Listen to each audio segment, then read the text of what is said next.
Right, like AI, the AI topic has changed quite a few times this week, and the speed that AI is changing. At the moment, we decided to settle down with AI and regulation and potentially what that could look like and how that will change things. My background, I currently work with James on the Digital Commonwealth, Risk and Compliance Director. Prior to that, I worked at one of the big four consultants on digital and regulatory transformation, FCA for 3 years, and the bulk of my career before that was in investment banking. So I've always been regulated, but obviously with AI, it's changing a lot of our worlds.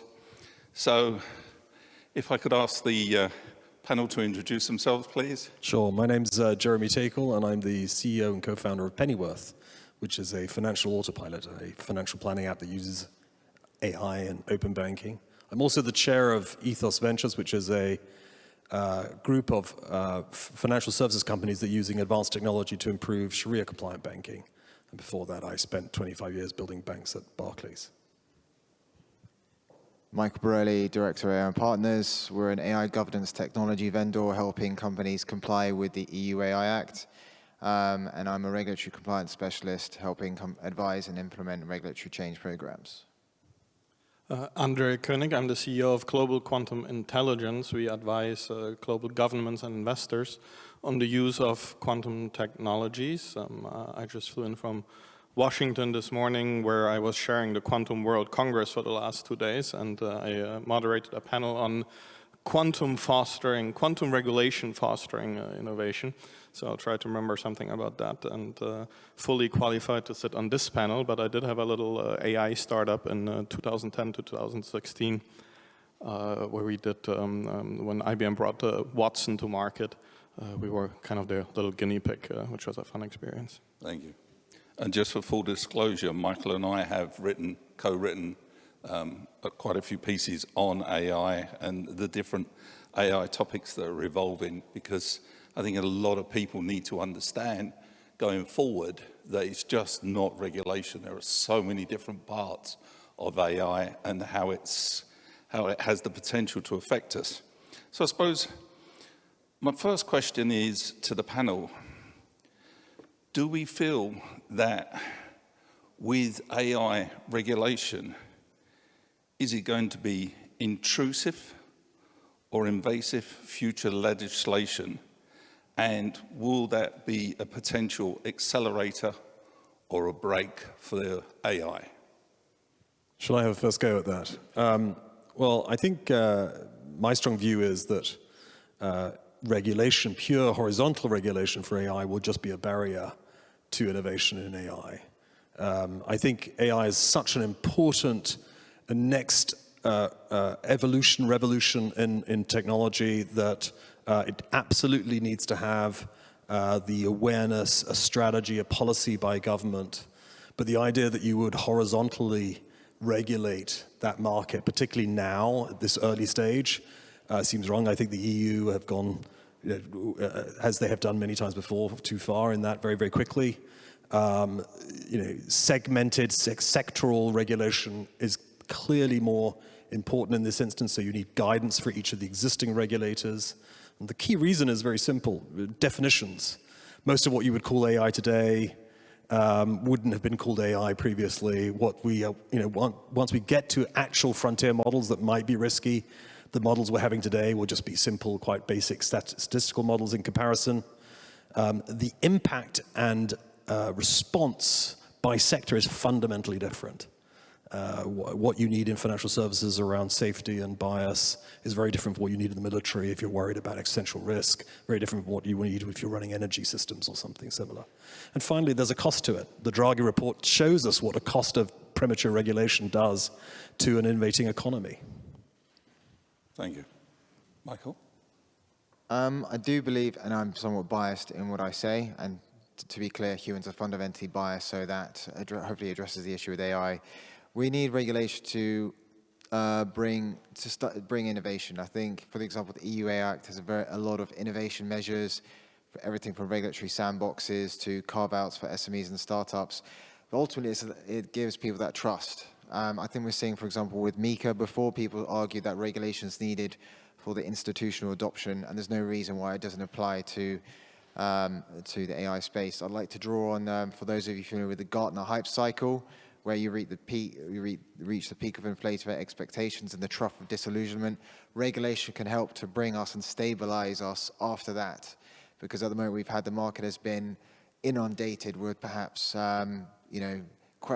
questionable products, and it's about how can we. People are scared.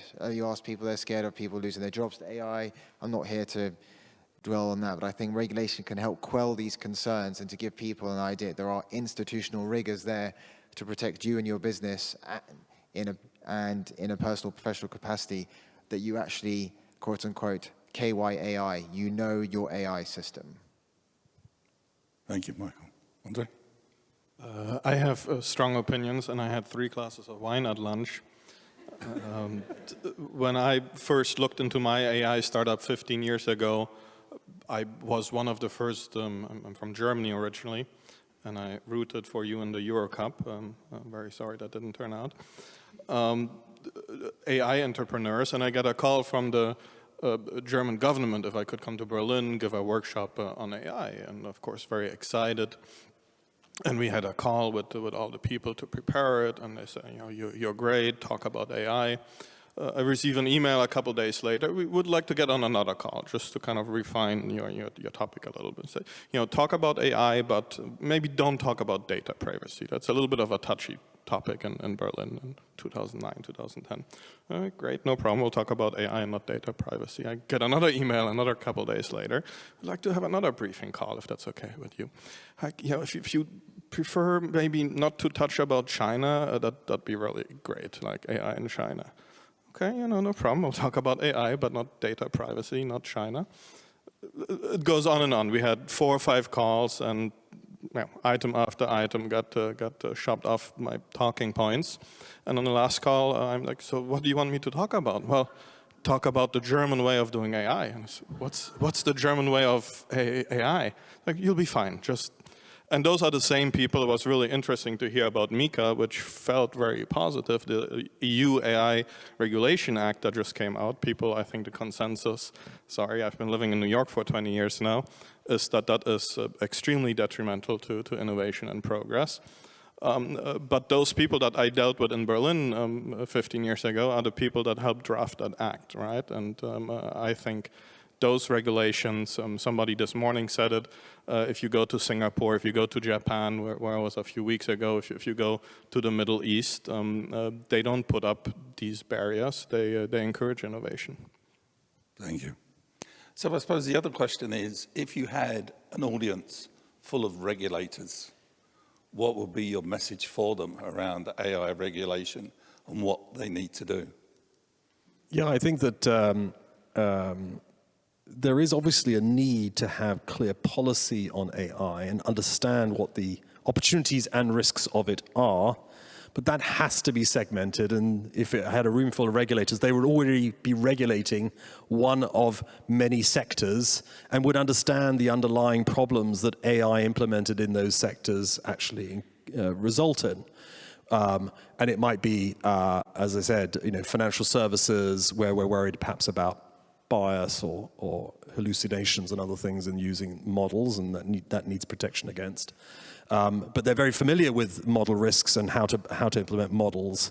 It's very different from the sort of blanket horizontal regulation that we see. The EU Act essentially is said as saying, well, risk is a function of compute size, which is sort of, neither here nor there in terms of actually understanding what risks are, and will then implement a huge amount of bureaucracy and cost for small companies who are actually going to be the innovative engines behind this.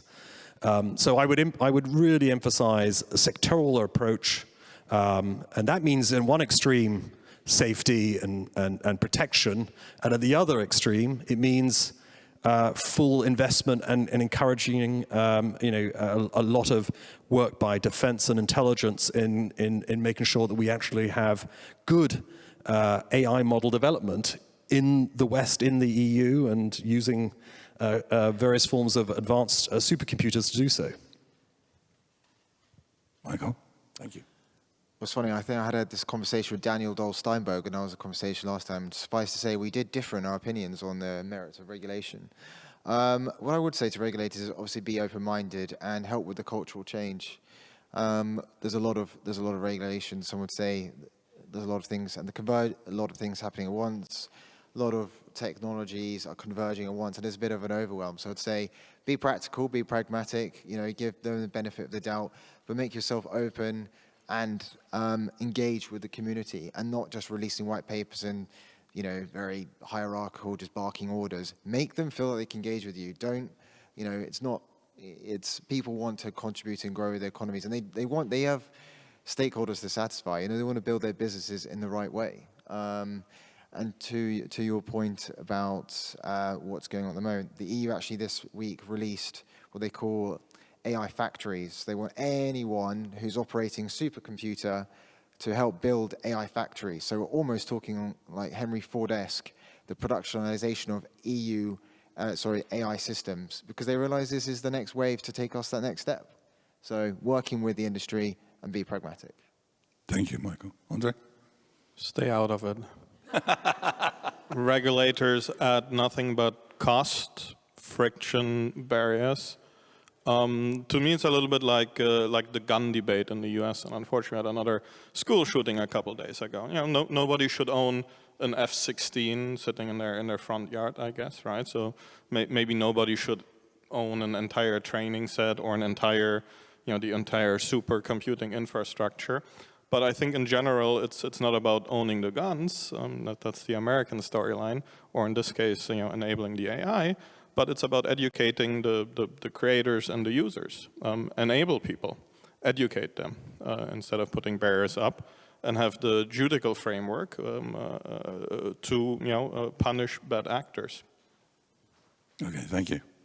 So, given the fact that the likes of the FCA report into government, and obviously Lord Holmes has been a very, very big sponsor of AI and AI regulation, do you feel that there needs to be more of an education program with people in power in Parliament so they understand what they actually hold and where it could take us?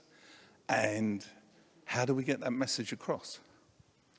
I think that's absolutely what is needed. I think a lot of regulation is being drafted based on lack of information and worry about information, and we see already there in the definitions the types of problems that they're being regulated for. One being future frontier existential risk.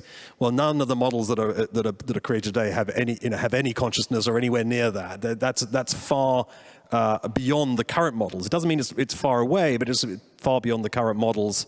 And understanding that and appreciating that, rather than try to regulate those large models as though they are actually inherently dangerous. The other thing we typically hear, and it's not so much education, just a reminder that innovation doesn't create unemployment. It never has. If it were true, we would have had an industrial revolution with mass unemployment. It will be faster this time because it's actually unraveling some of the jobs we've only just created. Engineers, marketeers, etc., digital analytics, and it's unraveling that very quickly. But as all innovation, it generates essentially more productive capacity in the economy, and it always results in a bigger economy and more employment ultimately. And so we shouldn't just get ourselves stuck in some of those old, rage against the machine type ideas. And so I think it's more a reminder and an education that's needed. Thank you. I would follow on that point and say that it's a general purpose technology. So by way of interaction, raise your hand if you've read the book The Coming Wave by Mustafa Suleiman. No one? Okay. So he was the founder of Inflection, used to work at Google DeepMind, and he referred to this as a general purpose technology. And every single innovation in human history has been underpinned by a general purpose technology. Take the steam engine in the Industrial Revolution or the internet. We are on the verge at the moment of something which could transform the very social, economic, and political fabrics of society as we know it. So it is pretty important for governments to get their head around it. Everything from AI literacy on Article 5 to risk classifying AI systems under Articles 5 and 6. I believe Lord Holmes of Richmond has put forward a transformational AI bill working its way through. So in simple ways, how can they do it? Continue to engage with the industry and being brave, being bold, and what's the best way to communicate? Taking the agenda. Other jurisdictions are doing it. The US with SB 1047 this week. I also believe other frontier models are being released. Or was it 001? Yeah. And PIC-Strauss released this week, 12B. Things are happening whether we like it or not. It's our job to get on board, be brave, and be bold. Thank you, Michael. Andre? I think of it more in terms of incentives. When you talk about the political influencers and decision makers, in my experience, educating them, they are busy people, right? And if they write a report or sponsor a bill, that's a success for them. So I'm not sure how far. I'm a little disillusioned there. I'm not sure how far education would go. What we see in quantum technologies, to maybe do an analogy, the only field that I really know anything about, it happens in a very kind of slow, deliberate way. And also here in the UK, and I mean that in a positive way. In the UK, you have 5 national quantum hubs that all bring together private-public partnerships of all kinds and colors.